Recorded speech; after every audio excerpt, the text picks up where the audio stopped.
Қайырлы күн достар.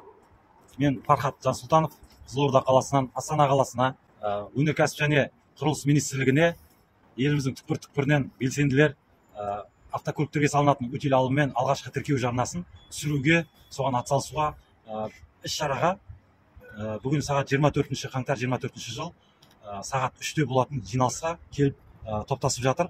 Соған біз де Қызылорда атынан үн қосуға келіп қалдық. Бізбен бірге болыңыздар, каналға жазылып, лайк басуды ұмытпаңыздар. Ақылдастық, мына жақтан нақты ұсыныстар берді. Алғашқы төлемді бөліп төлейік, басқа налог ретінде қарастырайық, бірақ ана жәнегідей төмендетілді, учетбол алынды деген ақпарат жоқ. Мәліметке дұрыс болайық. Және тағы да сұрақтар көтерді. Құжаттарымыз дұрыс болмады, бірақ біз заявканы бердік. Дәлелдеріміз бар. Сондай құжаттарым бар болса, келіңіздер, қарастырамыз. Одақтарда заңдастыруға шешім жол табамыз. Рахмет. Ашықпыз.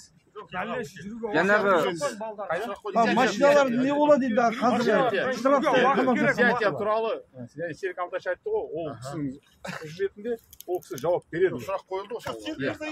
Жауап бермейді. Қазірше мысалы қамап жатыр да. Енді оны түсініп отырсыз. Сен айтыңдар, 3-4 сағат талқыладық қой. Пока тұрыңыздар. Енді пока тұра тұрыңдар енді. Жүре алмайсыздар ғой. Заңды қиып жүре алмайсыздар. Жүріңіз мырза, енді біз заңды қиып ертең айтты ғой. Ертең келіңіздер. Құжаттармен келіңіздер. Қарастырайық деді. Бізге 10 күндік страховка беріп тұр, біз сонымен жүрміз.